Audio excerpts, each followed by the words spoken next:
Good morning. Happy Monday. Welcome to the Pitch Strike Chronicles. I'm Uncle Tats here with Rob and Donald, and we apologize for a little bit of the tardiness, but just going over a couple things from the weekend. And we've gotten to this point, and I think we have to, going into the All-Star break, there's really a lot to break down again about this team. Some positive, some negative, some in the middle. But to close everything out on the positive note, we got to get to the negative. The negative right now is you're watching Anthony Volpe on the field, and you have to wonder, is keeping him on this team really going to benefit the second half? His decline in the beginning of the season, it looked like some things were starting to come together. His defense, was looking okay. His bat was okay, but you saw that there was a lot of room for growth, and he was leading in a lot of categories for a shortstop. And over the last, once we hit June, just everything fell off. Right? Every bat's going to go into a slump, but sometimes, as long as the defense is still solid, you get kind of like, all right, it's one spot in the lineup. There's still 8 more other guys. When it comes to Volpe, it just seems like it's just a decline after a decline after a decline. And it's not sustainable, especially in that position, to be a winning team day in and day out. Or not even just a winning team, a competitive team day in and day out. Rob, you and I have been advocates for Volpe for a while. Of the three of us, I was his biggest supporter. And the two of you looked at me like I got 3 heads when I said what I said early in the year, which now completely makes sense. But what are you seeing from Volpe? Do you see anything that's going to say, well, he can turn this around? I mean, just if you're going based off of June, you're not seeing anything that tells you he's going to turn it around. Let's be honest here. I like Anthony Volpe, but he's had one of the worst months I've ever seen in Major League Baseball. Yeah. He can't hit, he can't field, he can't run the bases, he can't throw. He's been worse than Pablo Reyes over this past month. And we labeled Pablo Reyes as a terrorist. So, Anthony Volpe has been, just abysmal. He's been absolutely abysmal. And there's the meme from Scorsese. I think it's Scorsese. But, he's been so bad. And you can't see anything to defend it. He's not, having the random good game here and there. At least the defense, or at least he's running the base as well. He's not doing anything. He's rushing throws. He's lollygagging it to second. And you're just how can you defend that? And how does an organization defend that? How does a manager sit there and tell you, he does that from time to time? How is Aaron Boone sitting there in front of reporters and saying, oh, yeah, he does that from time to time? Are you kidding me? This is your, I've said this several times and I'll say it again, top 5 prospect in the sport. And he's only in his 3rd year, and you're sitting there and defending him like he's a 15-year vet that can get away with these kind of things. It's inexcusable, and it's honestly, it's disgusting that the organization lets it happen and is kind of okay with it, and they're just no, go back out there and do it again. What's up, NFE? Go do it again. Go do it again. And then Volpe himself doesn't even seem like he cares that much. There was a little tiny sliver of accountability when he's we need to be better. But it's just, you can't defend it. And I'm hoping the second half is better, but how can we watch what happened in June and be oh yeah, he'll definitely be better? He was fine in April and May. He was out to his best season in the first 2 months. And then June came around. He was just been the worst player I've ever seen. One of the worst players I've ever seen. He needs to either be benched, but we don't have a shortstop. It's not like Peraza is playing out of his mind that's going to come out there and be better, which is a shame because I really like Peraza. We don't have a third baseman, and we need a lot of help. So now we're going to have to replace third base and shortstop. Unfortunately, this means Volpe's going to continue to get run, and the Yankees we just have to hope that he's somehow better. But man, that was arguably the worst month and a half of baseball I've ever watched. And it's the guy that I've defended him too.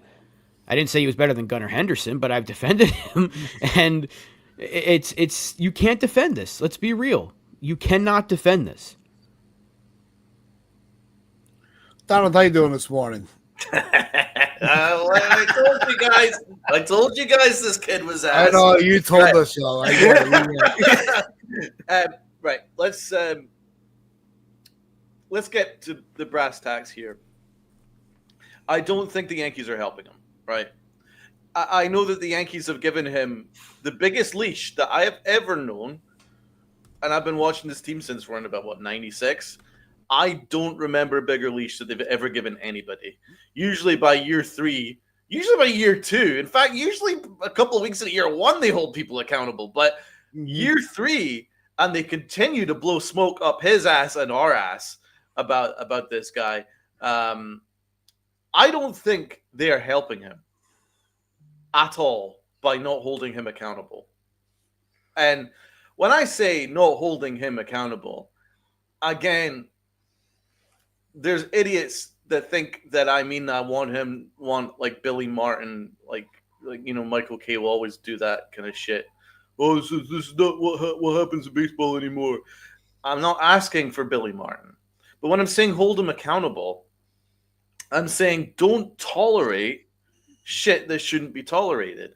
So when he makes the wrong read, which he does basically every game, right? But like for instance, when he made the last out at third or the first, or whatever it was against Boston, right? That can't happen, right? When he made the wrong throw, that can't happen. Or when yesterday, when he let the ball play him, and then he lollygagged to throw to Jazz, which is it was the easiest play I've ever seen, and he still fucked it up.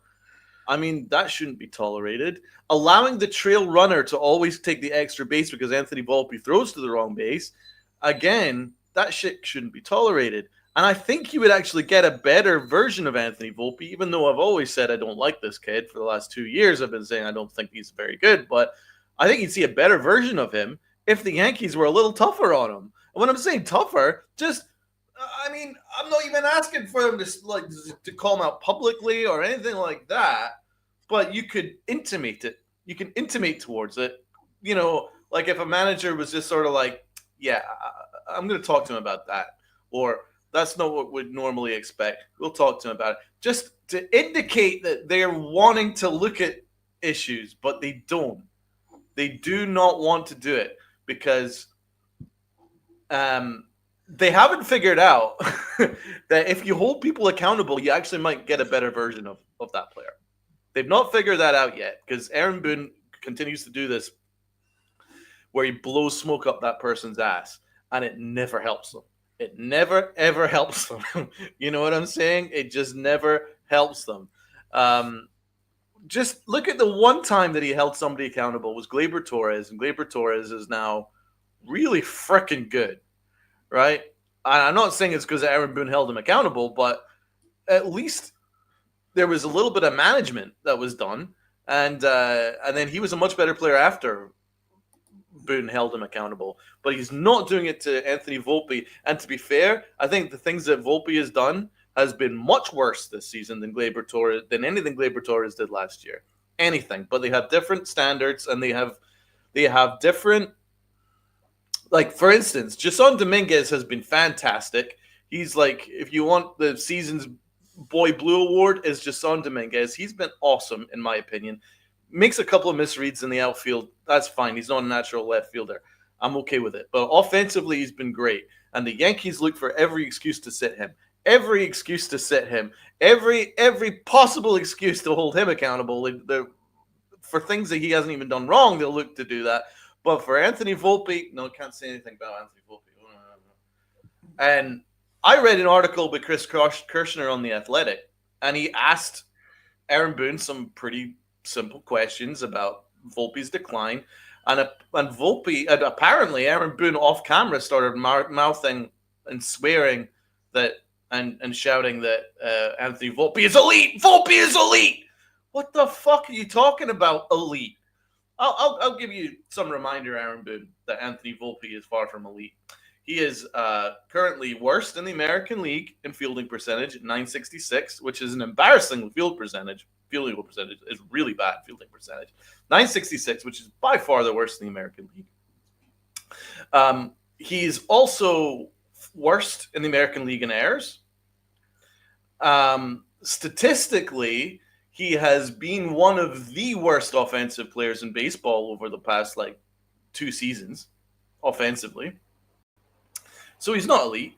And now, also, the new statistic is that he ranks 32nd out of 35 as the double play pivot. He is not elite. He is far from elite. Volpe is ranked 32 out of 35 shortstops as the pivot on double plays, according to DRS Sports Info Solutions. So remind me again that he's elite. The only person that's worse than him is IKF, who, by the way, Aaron Boone told us was the best shortstop in the American League when IKF was the shortstop for the Yankees. Stop blowing smoke up these people's ass when they don't deserve it. Because it's kind of like the boy who cried wolf. Frankly, you have to, how meaningful would it possibly be if you blow smoke up everybody's ass, whether they're horrible or whether they're good? You know what I'm saying? That's not the way you should fucking manage. You need to have different standards, man. You need to hold. If Anthony Volpe has been horrible, he's been not just a below average player, he's been a terrible player this season. Terrible. And Brian Cashman, he wasn't as effusive in his praise as Aaron Boone was. Aaron Boone literally fell over himself to try and praise him. But Brian Cashman was still he's going to be your solution. He's great and blah, blah, blah, blah, blah.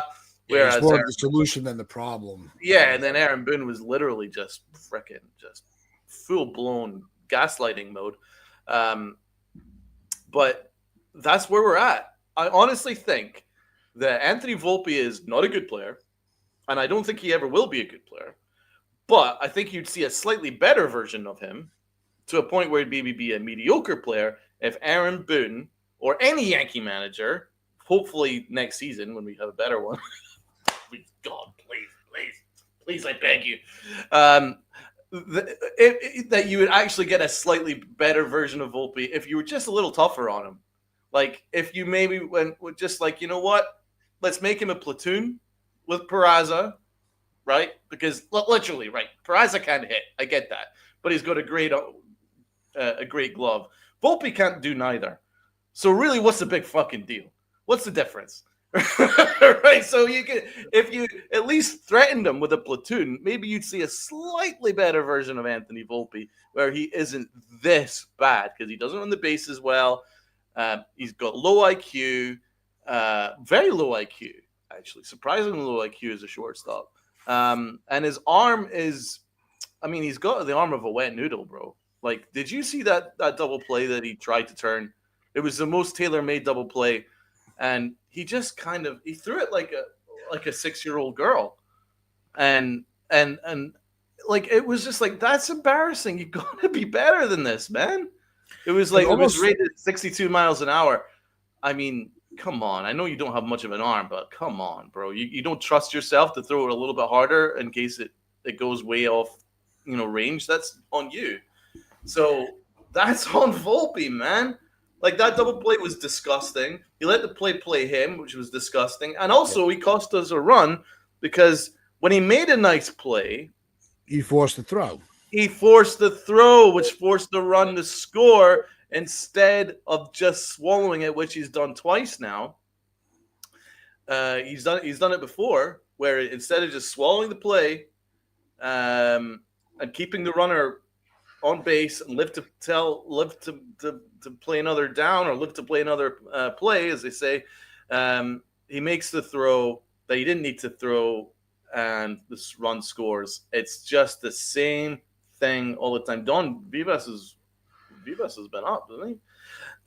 We don't play him, but I'd prefer him. So honestly, that's where we're at with Anthony Volpe. It's It's the same bullshit. The Yankees blow smoke up his ass and our ass, and it's just meaningless at this point.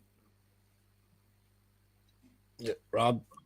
I mean, what else can I add to Yeah, that? yeah. He's not wrong there. It's.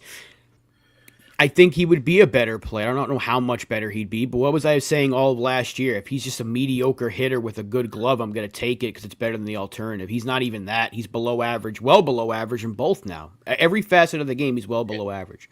At the very least, the first 2 months, he was above average offensively and defensively. You're like, maybe this is the year. Maybe it was year 3 that we finally saw Anthony Volpe take that step forward. But June and for the first 2 weeks of July, it's been terrible. So It's not it. yeah, what can you really add to that? Because the Yankees don't do it. They do this they did it for Gary Sanchez, but then they gave up on Gary Sanchez. Brian Cashman famously said that he would have to. He lives in the city. He can't trade Gleyber Torres, and they did it to Gleyber Torres. But for whatever reason, they just cannot have any sort of negative comments about Anthony Volpe. It doesn't make sense to me. It really doesn't make sense to me. Can we examine why? I'm just trying to figure it out. Why do you think it is? Is it because do you think deep down they know that he's not a very good player? I think it's their ego. They can't risk it. What do you think it is? Yeah, and I think Rob hit it on the head. Ego. They don't want to admit when they're wrong. We said this about a multitude of players that have come to this organization over the last 5 years. That is the biggest problem is that, and it goes back to not just ego, but here we go again, accountability. Mm-hmm. Nobody wants to be held accountable. Look, if you make a mistake, just freaking admit it. We're all adults in the room. Mm-hmm. We can understand that not everybody's going to hit on every single player. It's impossible. It's impossible to hit on every player. You're going to have guys that you think are just going to be the guy, and they're not. Volpe's that guy right now, and I know there's a lot of branches in Yankee fandom that are like, we just look for somebody to destroy every season. We always pick a player and we tear them apart. Well, there's a reason why those players become those players, because they're not holding up their end of the deal. I've been to Yankee Stadium a couple of times, over the years. Donald, you as well. There's Volpe jerseys all over the place. It's not like nobody's trying to support this kid. But what is he giving back to us as the fans as far as productivity? I think it's a marketing thing. You know what? The patience runs out very quick in New York. And that's not just the Yankees. In any sports, there's 9 sports teams in New York. Every single one of them has their guy that are just going to get torn apart. That's just the nature of New York sports. They wanted to throw Eli out of the town after one season. You're right.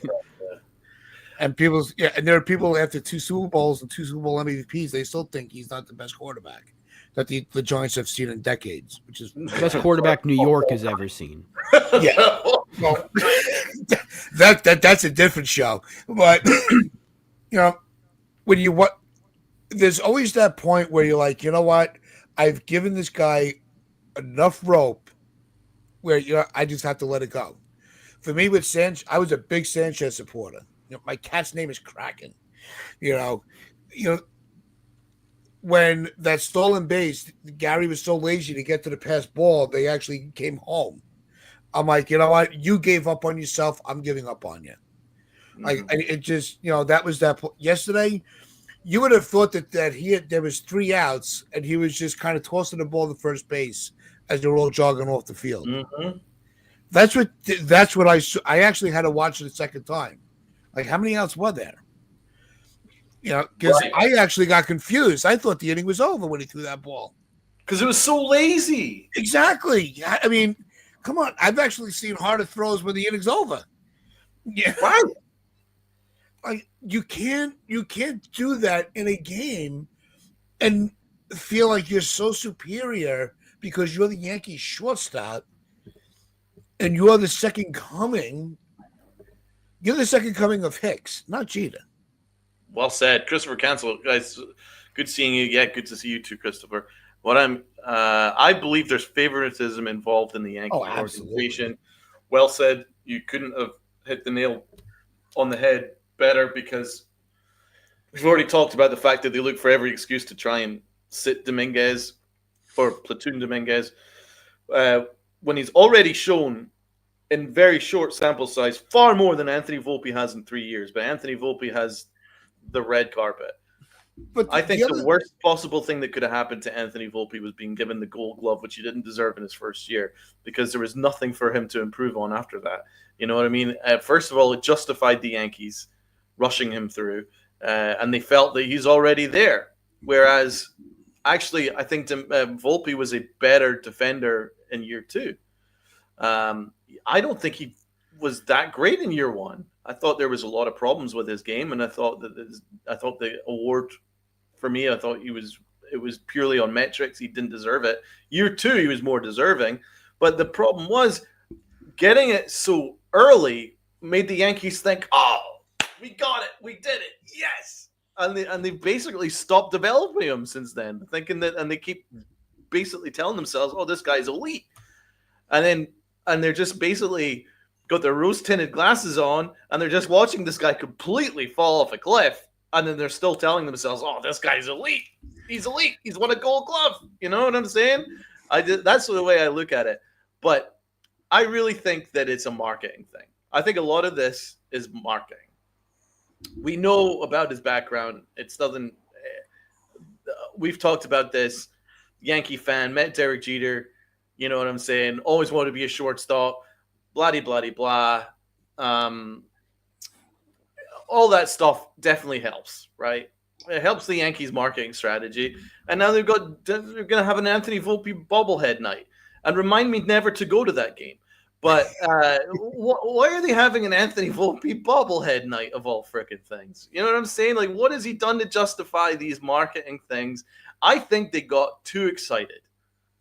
They got too excited before he's even proven anything.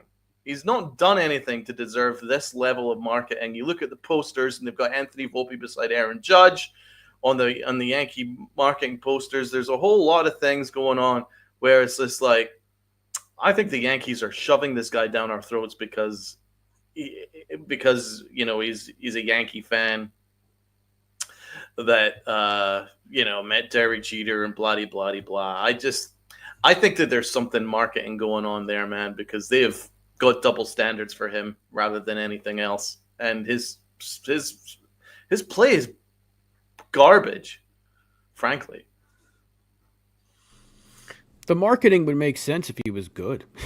Like, if he was a good player, you're like, hey, see, we did get it right, but he's been so bad. It's rough. It's really, really rough. It was an Aaron Hicks bobblehead night. Oh my god!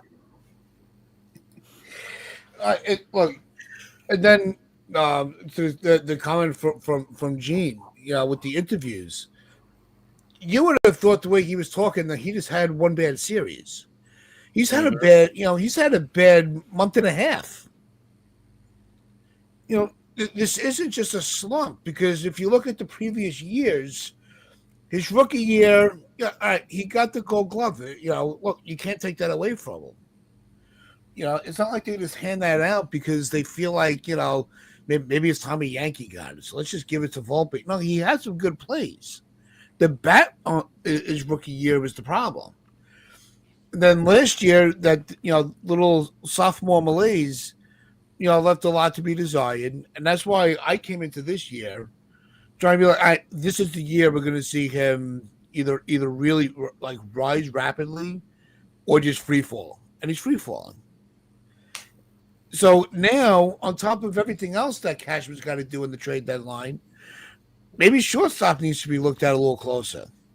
Because you can't have that position at that level of a weakness, because it's just going to cause the rest of the defense to collapse and have these games where double plays that should be turned are not, because his IQ doesn't have him in the right spot, or he's just lollygagging on the ball to first base, and next thing you know, you're losing in a walk-off because there's no urgency. Right. And that's what bothers me about the way that he addresses his interviews. Me too. Can you hold yourself accountable for a second, please? Thank you. Do you see It's how always relaxed he is in stop talking interviews? about the future. Tell us what we just saw. Dude, he's so relaxed in interviews. It's like that's what worries me, man. But I think that because he mimics what Aaron Boone says, right? And that's a problem. He's reading off So a I cue do card. honestly put a lot of this on Aaron Boone because I think if a different manager, I don't think Anthony Volpe would be this comfortable because obviously Boone is blowing smoke up his ass, something major. Hence, he's just parroting what Aaron Boone says. But, he just keeps repeating the same stuff like, oh, I would do it again. Even though it was blatantly the wrong play, I would do it again. It's right in front of us. Yeah, it's right there in front of us, right around the corner, right in front of us. Aaron Boone speak. That worries me. And the thing is, it's like Volpe's mentality is not good enough for the player profile that he has. Like the player profile he is a glove first, effort first kind of guy, right? That's kind of who he is, right? Someone who is just maybe would make up for his lack of physical abilities with effort, pure effort, right? That kind of guy. Good glove.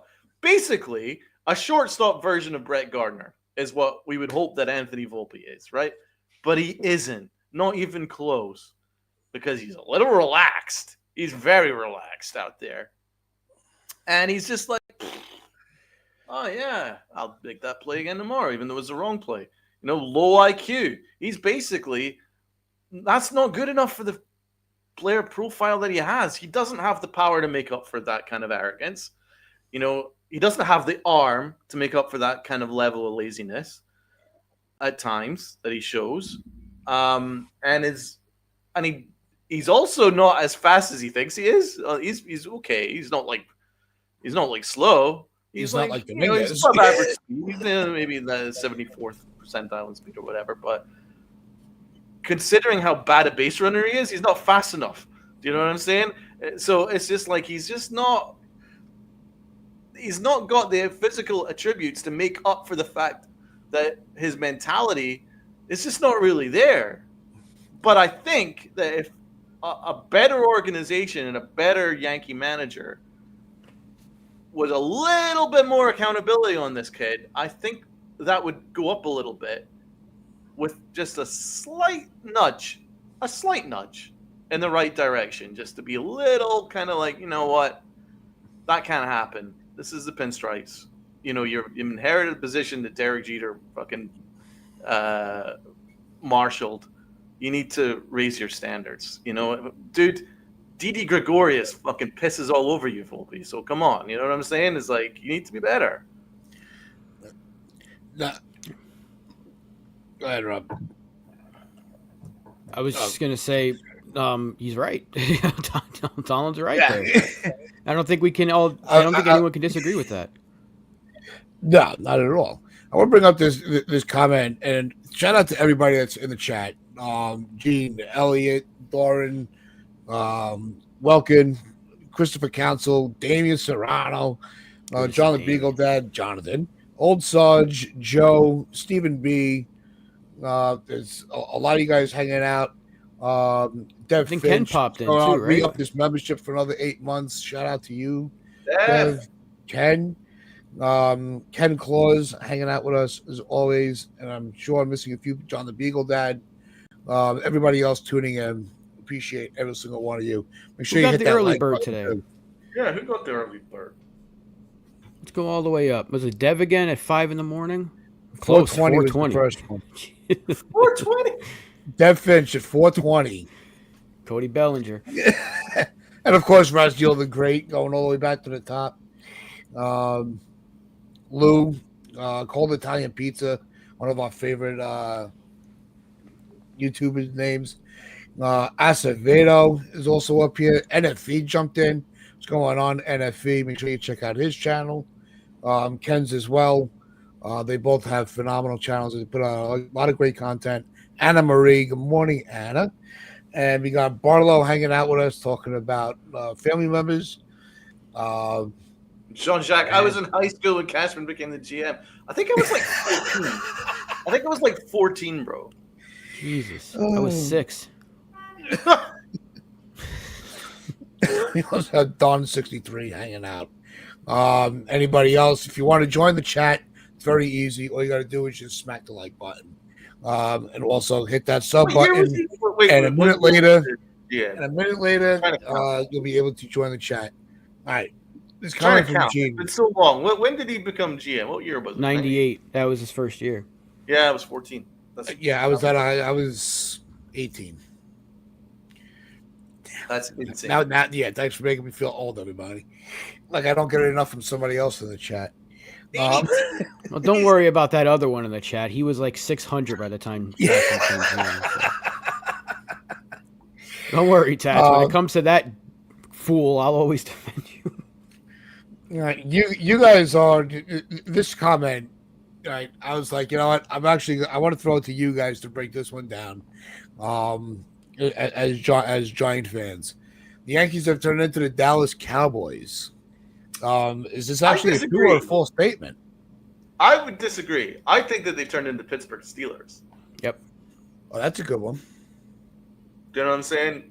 The family run thing, for one. Living off past glories, two.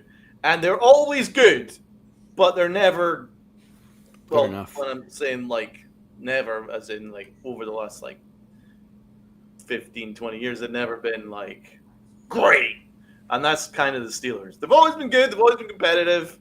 You know what I'm saying? And it keeps people in positions. But they're always a couple steps short of being good enough to win it all. I think that's kind of the Yankees. I think the Yankees and the Steelers. Yeah, I agree with that because the Steelers.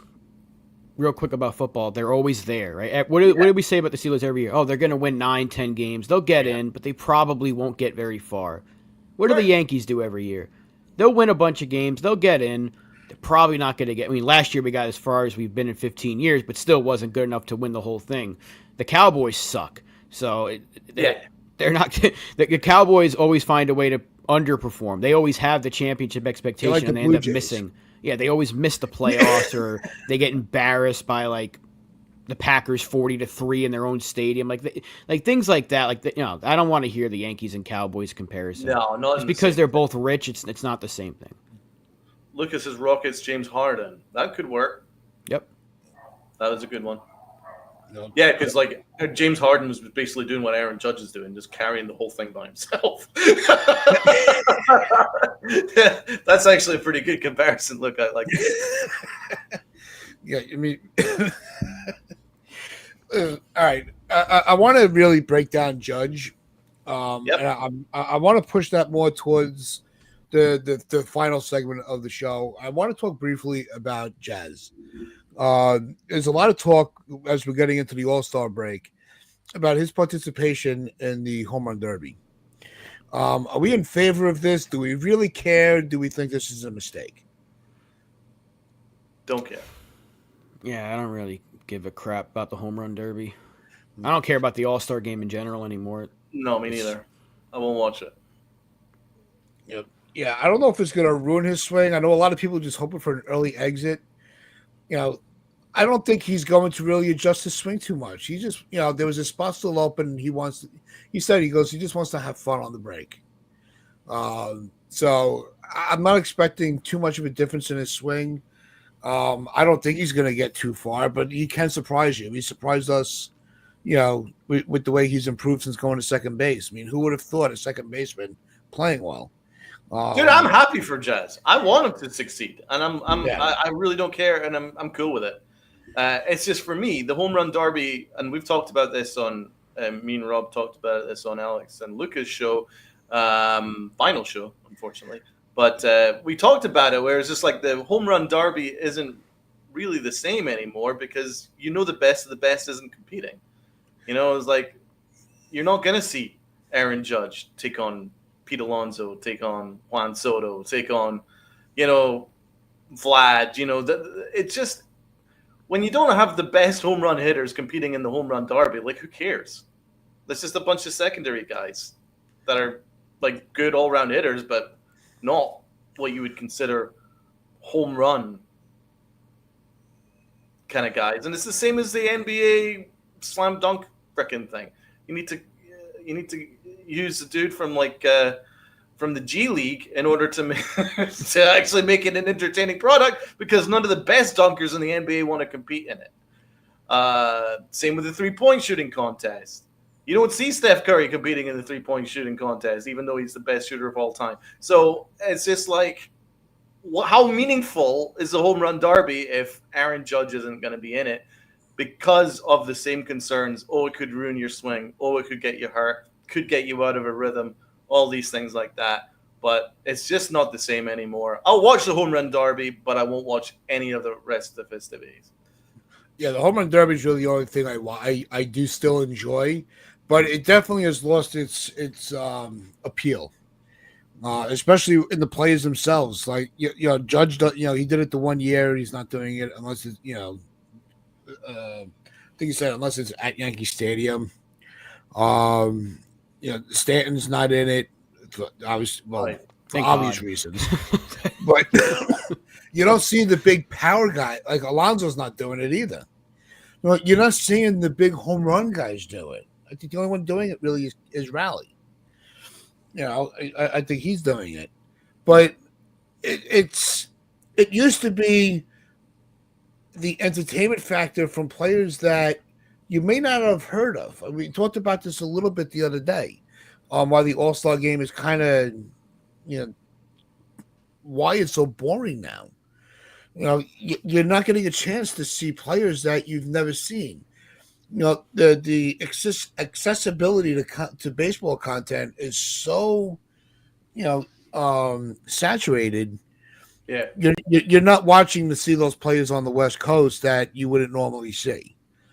The MLB channel on the Roku network all day yesterday just had all games and highlights from all the All-Star games from like 98 back, going to the 90s and the 70s and the 80s, just bouncing around. And you see some of these players and you look at the stands, it's a lot of kids waiting to see those guys that they hear about but never get to see. Uh-huh. Now everybody watches everybody, so there's really no reason to tune into the All-Star game anymore. It's not even that, because there's still stars. Like, we're going to see Skubal and we're going to see Paul Skeens pitching. It's not like there's no star power. Like, you're going to see Skeens versus Judge. You'll see Skubal versus, I don't know, actually Soto didn't make it, which is insane to me. But, like, you're going to still see stars facing stars, but we're also going to see Aaron Boone manage those AL All-Stars. So I don't think, as a Yankee fan, that we want to watch that. Torrey's going to be there, so yeah, maybe Torrey will help him out a little bit. Yeah, but like, if there's nothing, I think if they did something like, I actually liked the fact that the All-Star game determined home field advantage. It meant something. I know it shouldn't, because it doesn't do that in any other sport, but like the All-Star game meant something and they played like it meant something. But now it's just like you're going to see a bunch of those in-game interviews and they're going to have fun, which is fine. But like, I don't know. I never, over the last maybe 7-8 years, I haven't just really cared about any sports All-Star break in general. If we want to go down that route, basketball's been a joke for a very long time in terms of the All-Star weekend. And baseball's following the same route. Like, the celebrity softball game isn't very fun anymore. I went to a Futures game and celebrity game back in 2017. It was really fun. The Futures game I love because we got to see Lombard. We got to see some Yankees prospects coming up. In 2017, I think they had Florial and Acevedo pitching, and it was fun. The celebrity softball game was fun, but like, it just seems like nowadays it's I don't really care about it. No, I don't. I really don't. It used to be meaningful, like when you become the All-Star MVP. That used to be like a big achievement. I don't really think that's a big deal anymore. You know what I'm saying? Like, remember when Derek Jeter was the All-Star MVP? It was like, wow, like that's a big achievement. Yeah. Now it's just like nobody cares.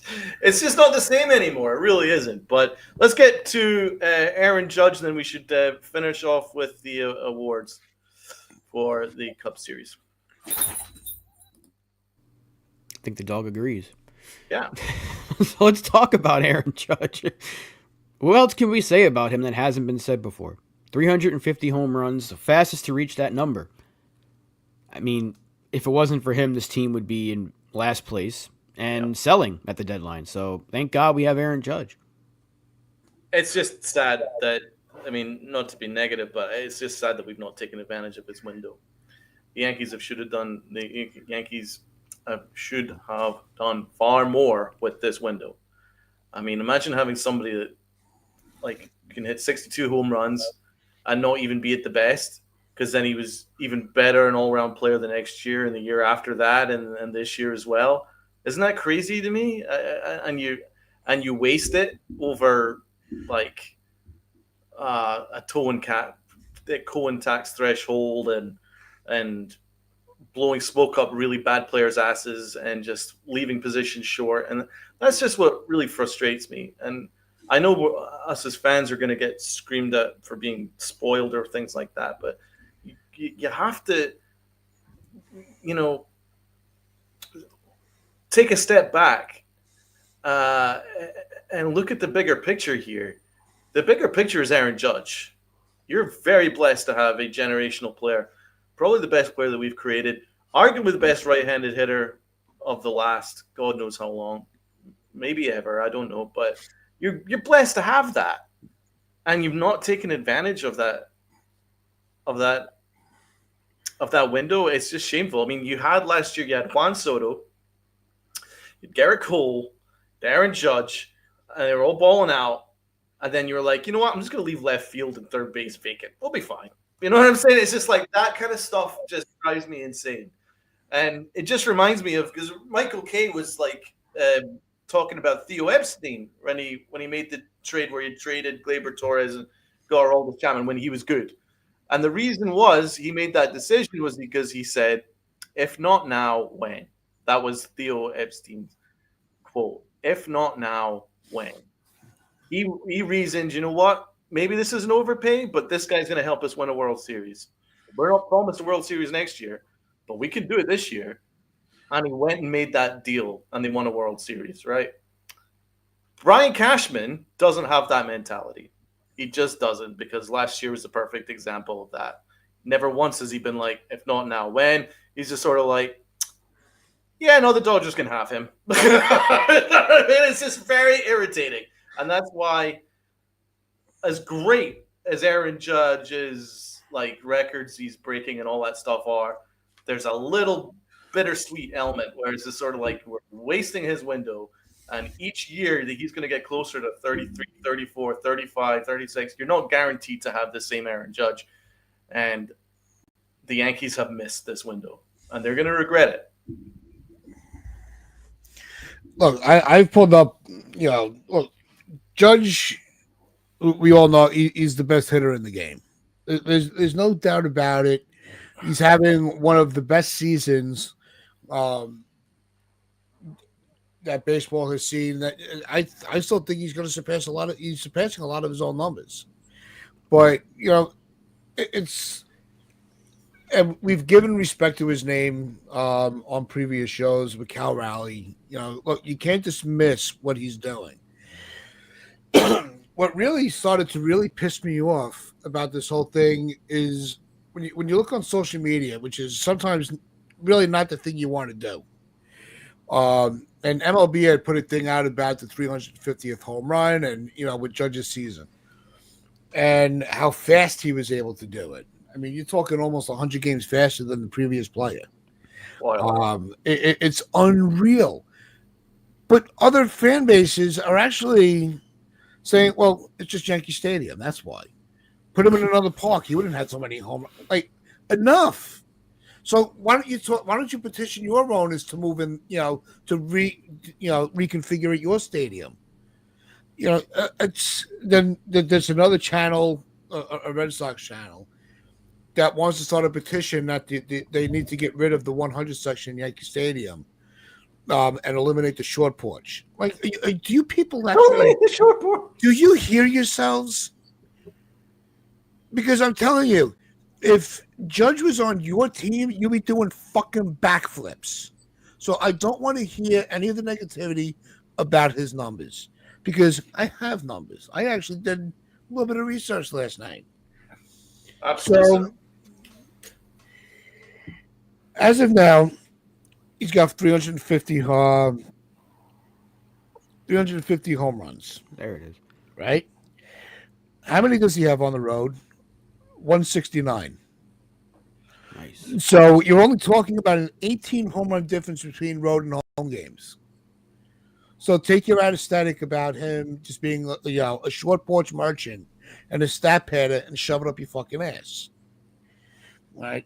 Now, let's break down of all the games that he's played home and away. Let's put that into perspective. He's bringing receipts. He's played 497 home games in the regular season in his career. He's got 528 road games. So he actually plays more on the road than at home.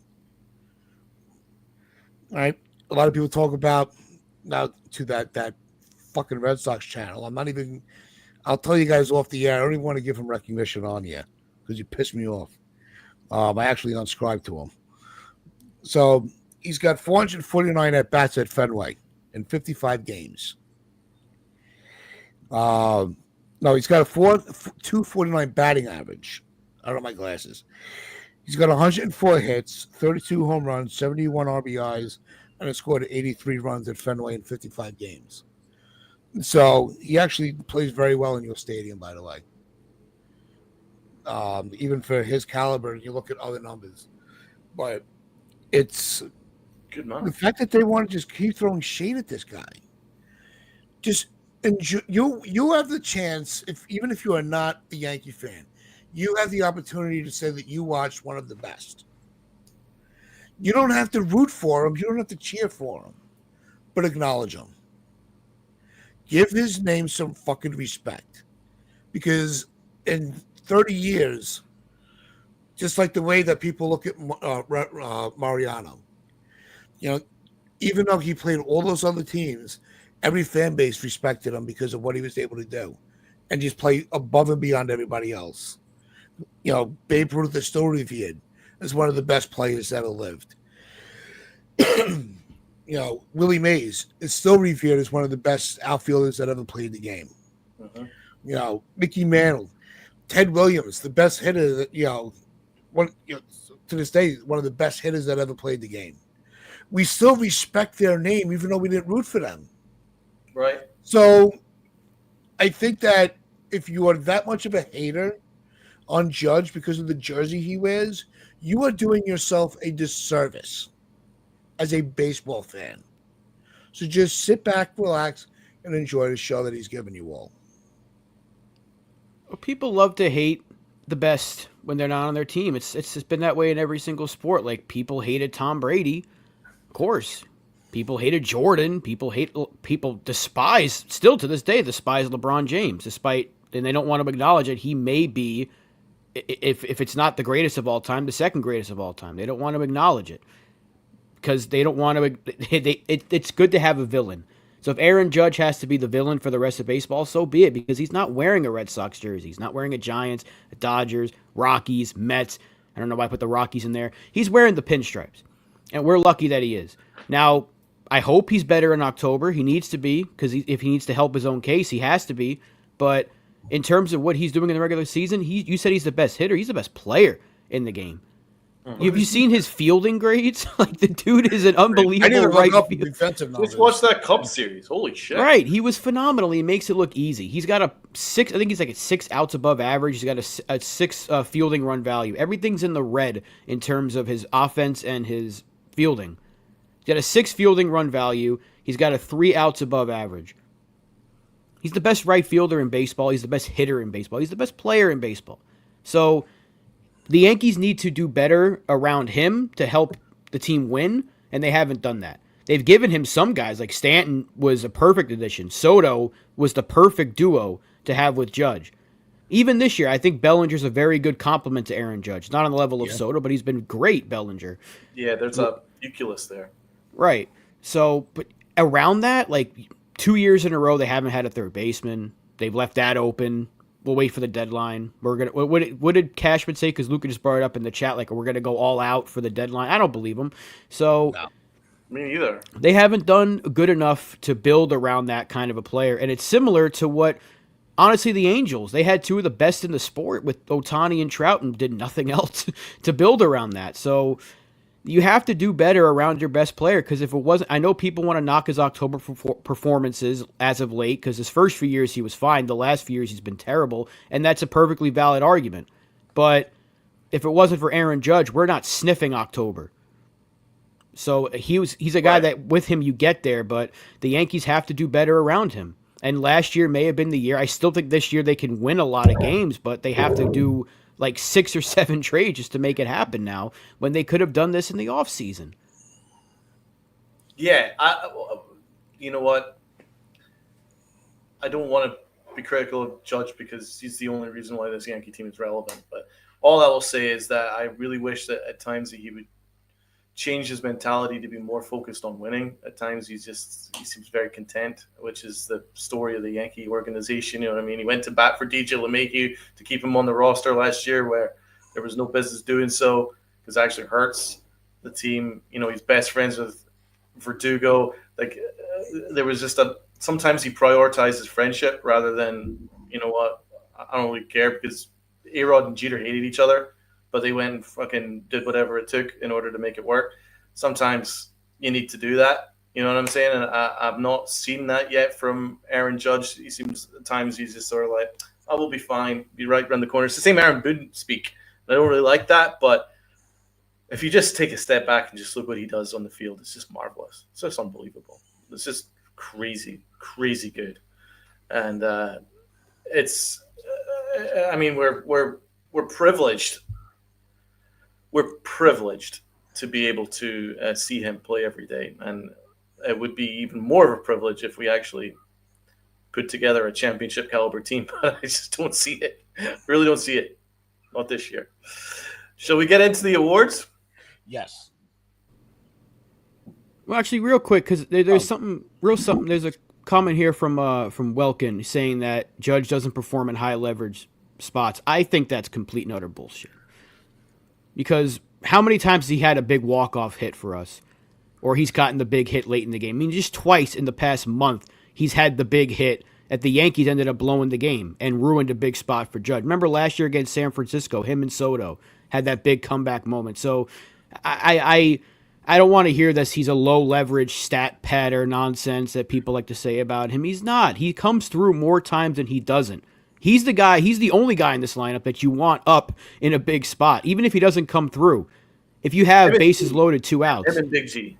Yeah, him and Big G. But like, if you want somebody to come up in that spot, like, you're gonna pick Judge. Like, you want, even if he doesn't come through, you're gonna say, well, I would do that again. Bases loaded, 2 outs, game on the line. You want Aaron Judge up. If not Judge, you want Stanton.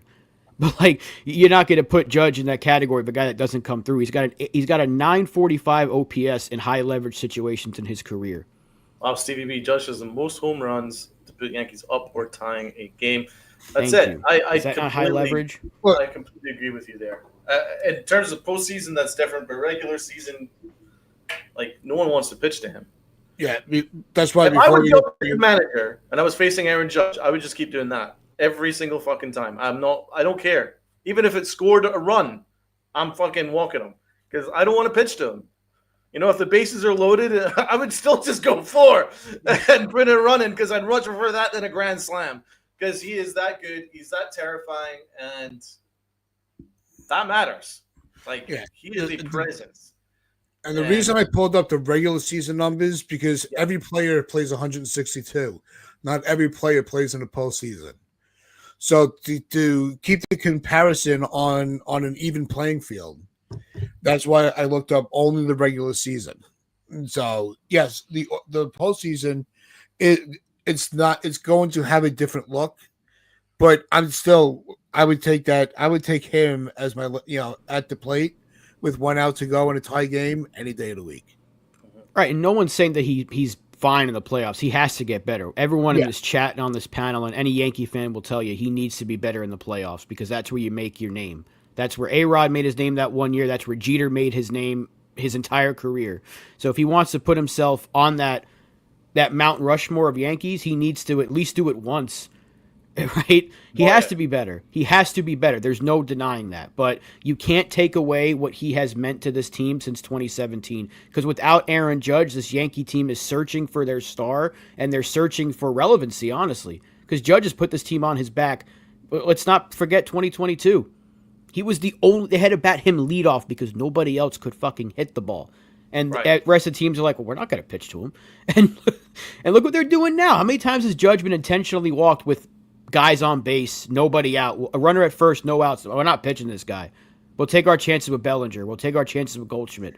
Isn't he got the all-time record now for intentional walks in a season? No, it's still Bonds for by far, but like Judge is racking him up. I think for a Yankee, he might have him. It's crazy. Anyway, he's running away with intentional walks numbers. Trust me, it's like crazy. What I will also say, regards to his postseason, and just to give him a benefit of the doubt, we've talked about Jeter, we've talked about A-Rod, and all that stuff. And we've talked about past Yankees that have all crushed it in the postseason. However, they've all had a bunch of great players in those teams. Aaron Judge is basically just him, and it's been that way for years. The only time that we've ever put anything around him was last season with Big G and Juan Soto. You know what I'm saying? A lot of the time, that year that he had 62 home runs, I mean, it was just Big G, injured Big G, and that was really it. So Yeah. it's different when you get to the postseason as the only guy, as opposed to one of many. And I think that's partly what the problem is. Is like Judge is carrying such a freaking load, but by the time he gets to the postseason after 162 games of carrying a team on his back, maybe he's not the same. Or also, pitchers pitch him differently because they know that I'd rather make him someone I'm gonna pitch around him and pitch to everybody else because he's the one guy that's gonna murder me, guaranteed. So that's partly why his numbers are down in the postseason. It is partly why. And Not he has fully those excusing moments him, too. but I think that has a lot to do with it because the guys we mentioned in the past have had great teams. I mean, you know it, you name it, man. Those teams in the mid 2000s, it was stacked 1 through 9 of all stars. You know what I'm saying? Absolute superstars. Every one of them in their own right. It's not the same this year. You know, we've literally got a joke shortstop. You know, we've had clowns in some positions, and Aaron Judge is having to carry a lot of positions by himself. So that is partly what it is. Yeah, it's obvious that the regular season and the postseason are the splits are going to be what they are, you know, and it's not like this is his last season. I think Lynn made this point yesterday on the Upper Deck show. He still has years in his contract for the Yankees to right this wrong and get him to that promised land. So, you know, keep that in mind as well. And every time we get those, you know, the conversations of, you know, is what he's doing sustainable? Look at his numbers year to year. What's to believe that it's not going to be sustainable? You know, as you know, each year goes on. We you know that's where I don't buy into. You know, I think he's his own category when it comes to productivity. You know, he's the unicorn of what we get to watch day in, day out with every other player. So I don't think there's going to be that massive of a decline. Is that your favorite word, Tats? You mentioned unicorn a number of times. You know where it's in my head? We're the unicorn of podcasts. No. Just as the unicorn of ball players. No. We know what Tats' favorite mythical creature is. At work yesterday, this father came in with his 2 little girls, and this little girl, she's crouched behind the counter, and she had a pet unicorn, and she would raise up the unicorn like the unicorn was talking to me. Well, you were probably thrilled. I just what? You were probably so happy to get to talk to a unicorn. I was. It really made my whole day. It really did. No wonder. Yeah. I was seeing It's rainbows like in the at sky. least It the was fourth awesome. mention of unicorn in the past hour. Hey, so that's probably why On or unicorn off is in my air head is remarkable. because she was What's so going shy. Unless all I was, I was talking to the unicorn. So that's probably why it's in my head. on? It's in your head, all right. Yeah, definitely. So Let's get to the let's awards. get What to I will the say about awards. this Yankee team, right, is although I'm quite like down on like their ceiling for this year, I think they are next. I think they could have a World Series team next year with the right moves because there's a nucleus here. I feel the nucleus. I could see it, just with a little bit of accountability and taking a step back and improving certain areas. I could see a World Series team next year. I really do see it. There's a nucleus. They just need a couple of pieces, get injuries fixed, and get these guys back. And there's a team next year. But this year, I don't see it. But next year, there's always next year. It's just it's the Yankees. But let's get into the awards. Tats, hit the music.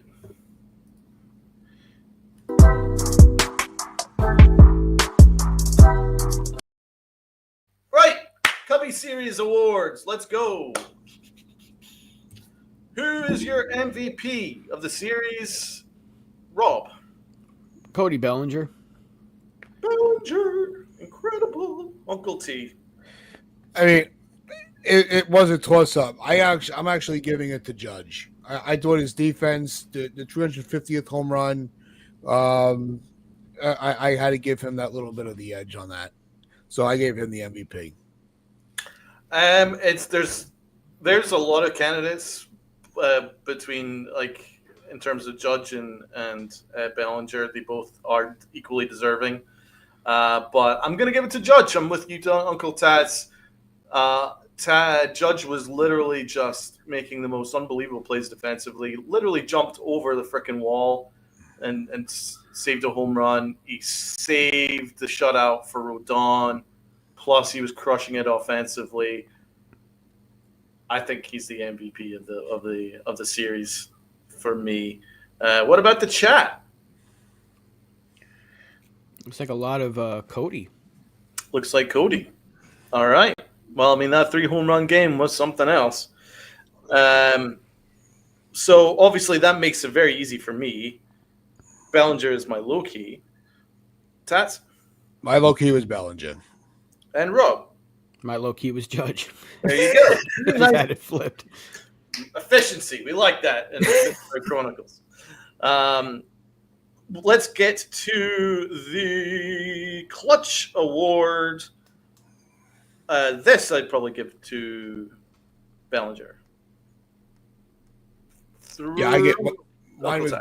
Yeah, mine was Bellinger. It could have been a 4 home run game. You don't see that. So if it wasn't for a phenomenal defensive play, I don't want to take anything away from that part of it. But no, Bellinger, he was on fire with the bat. Unbelievable performance, Rob. I had Judge for Clutch. His defense was fantastic in this series, which I didn't give him MVP because it's hard to hit 3 home runs, which should have been 4. That's why I went with Cody for that. But what Judge did this series was not only clutch, but it was MVP worthy. His defense is so freaking good in right field. He makes it look easy too. Twice in a row.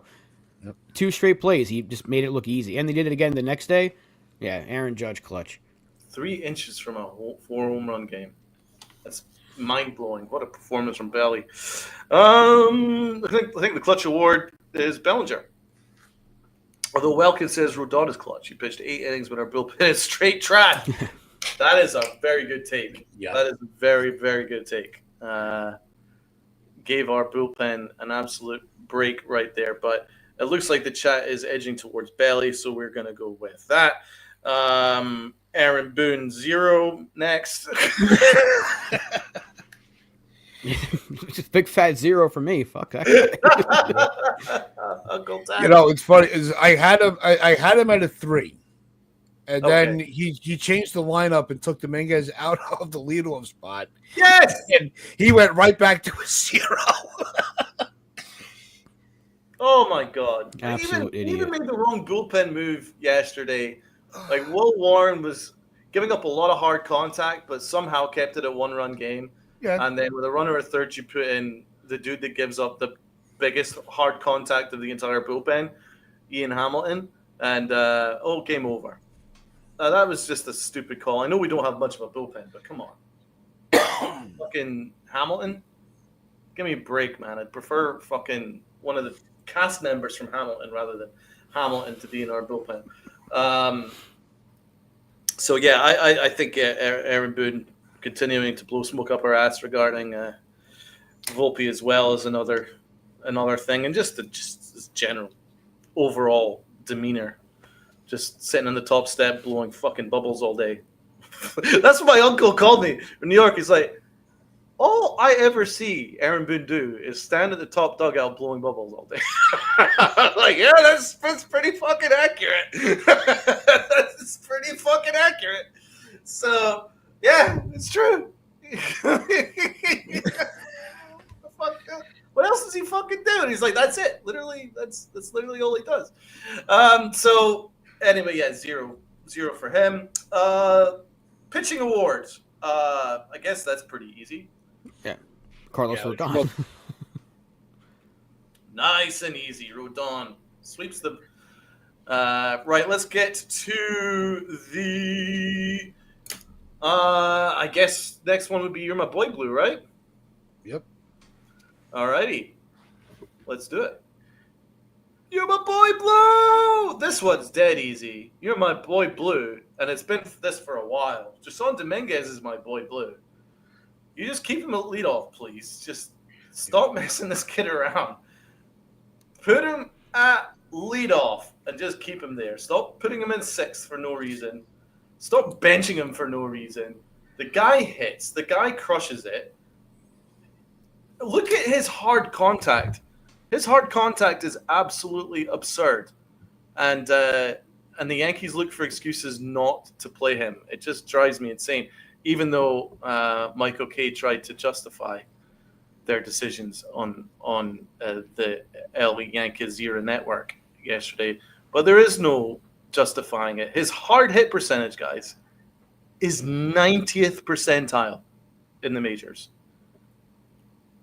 In the 90th percentile, and the Yankees still have him as a platoon player. Fucking nonsense. He's my boy Blue, bro. Yeah, I went with Dominguez as well. It's not a coincidence. You score 11 runs, Dominguez has 2 hits in the leadoff spot. And then what does Aaron Boone do in his infinite wisdom? You sit him. Yep. And then the third game, he's not even batting leadoff because you got to get Goldschmidt out there because Goldschmidt hits lefties. I get that. But why is Dominguez not batting third or something? Yeah, keep him toward the top of the order. Him in the lineup. Yeah, you're going from first to sixth. You're sitting him against lefties and against. It doesn't help. Oh, this is our top prospect. We can't wait to get him in there every day. No, let's platoon him because we got to get Grisham as many at-bats as possible. And I like Grisham, but I said the other day when I was on with Tats, I was like, Grisham should not be getting the everyday at-bats anymore. Yep. Not over Dominguez. They didn't learn their lesson from last year. And here we go again.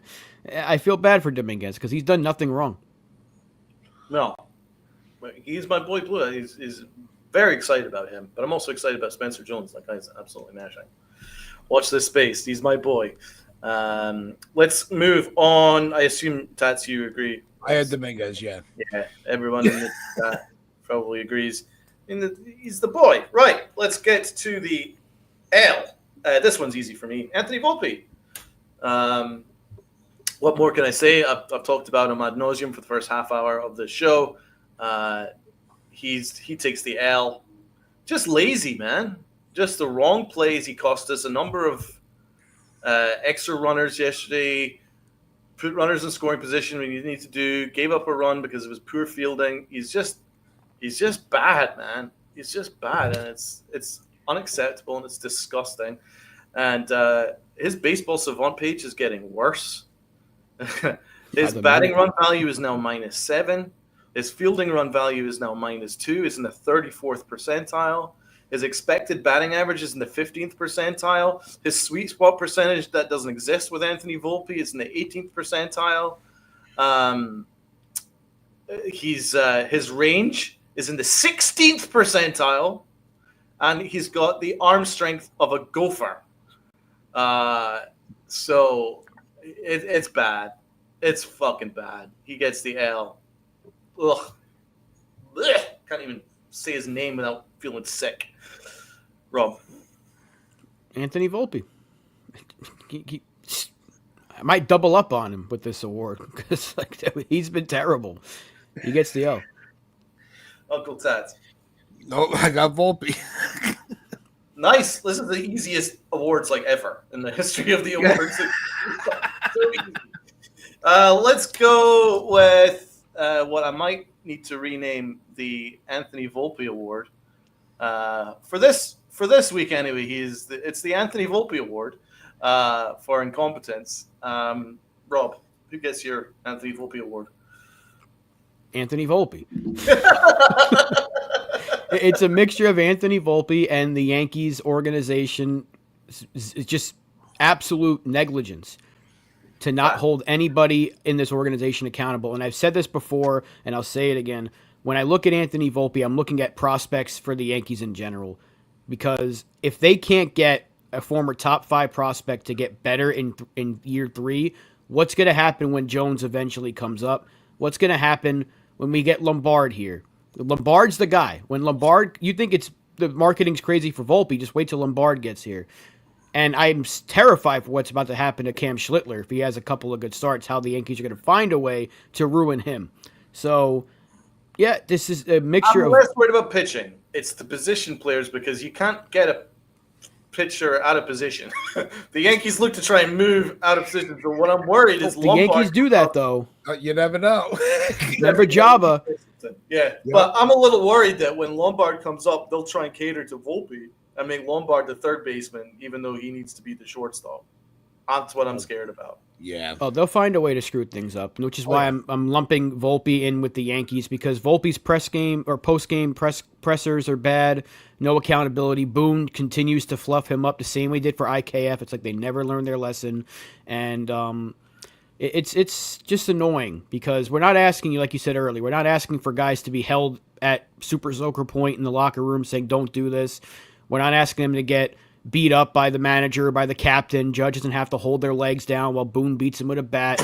We just want them to hold them accountable. Like, this is not going to happen, and if it keeps happening, you're going to get benched. It's a simple thing. We're going to address it. We don't have to tell the audience. We don't have to tell the media. We don't have to tell the fans exactly what goes on behind closed doors. But all you have, a simple, we're going to get on top of it. We're going to address it. It's going to be addressed. Like you said earlier, Donald, that's all we need to hear to at least give us some sort of idea that they are taking this seriously. But they're not. So I'm lumping in the Yankees, Aaron Boone, and Anthony Volpe all into one giant Aaron Hicks award. It is a little scary that Chris Kirshner just simply just asked a question about Volpe's declining metrics, and Aaron Boone starts yelling at him that he's elite. I mean, that's just scary. That's just like gaslighting. Concerning. Tats. Yeah, I was right in line with fucking Rob. I gave Volpe both of them. That's how bad he's fallen off in my eyes. I had to give him both awards. He's that fucking terrible. Completely agree. I'm actually going to go a little bit different. I'm going with the Yankee Stadium DJ because it is driving me insane.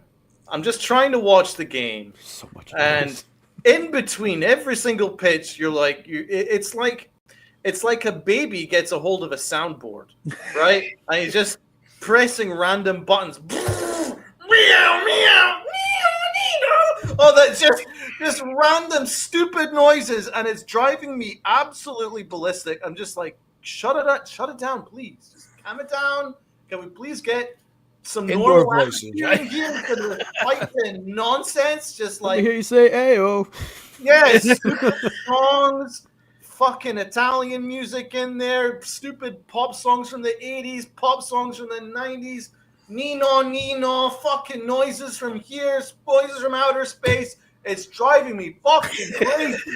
Shut the fuck up! Shut the fuck up! I'll tell you what, you don't hear it as bad on the radio, though. Just to let you know that.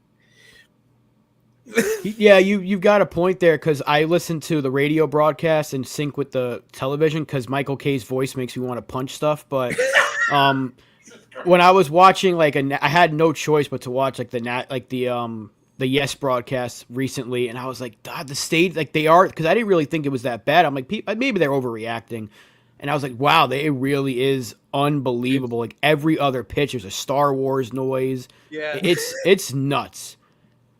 Like, this must be a new thing. This is definitely new. It never used to be this bad. I used to enjoy the stadium. I used to go to the stadium like loads of times in the summer.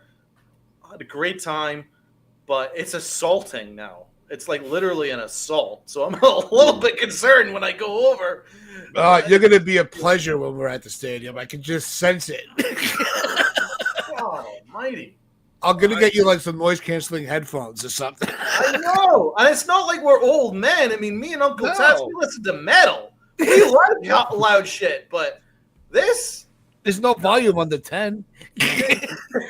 Right, like, now I'm having to mute in between pitches so I don't have to hear Dude, between that and K's voice, that's enough to make people want to go commit a crime. You listen to a full 9-inning Yankee game. To Guantanamo Bay. You really want to get people to talk? Who did it? I'm not talking. All right, we're gonna have to watch a Yankee game from start to finish. By the fifth inning, they're gonna be. I'll tell you everything you need to know. Make it stop, please. Dude, just bring the Yankee Stadium DJ to the fucking Guantanamo Bay. I mean, that would solve all kinds of shit. Solve wars. They would talk, baby. That's a great. Imagine you try to bring that over to like any war zone right now. How do we stop this? I got an idea, guys. You watch the New York Yankees play baseball? What are they, that bad? No. Have you ever listened to the New York Yankees play baseball? That's what you do. You blindfold them so they can't get any of the visuals, and they just have the audio pumping in their ears. Oh, both sides would wave the white flag immediately. It'd be like France all over again. That was the perfect laugh to end the show. We do hope that everybody did enjoy themselves. That's going to wrap it up for us. Definitely went into extra innings on this one and enjoyed every freaking second of it with you all. So with that, make sure you hit that like button, hit that sub button, share this out, your friends, your family, the strangers on the corner. Sister Pitch Strike Chronicles. We'll be back Wednesday, 10 a.m. as we break down our trade predictions. We said we would give it its own show. Here it is, Wednesday. We will go over who we think is going to stay, go, who's on the move, who do we want, who do we refuse to give up on, the whole 9 yards. So with that, make sure you hit that, hit all the buttons, blah, blah, blah. Make sure you wear those pinstripes of pride and play hard. Unicorn!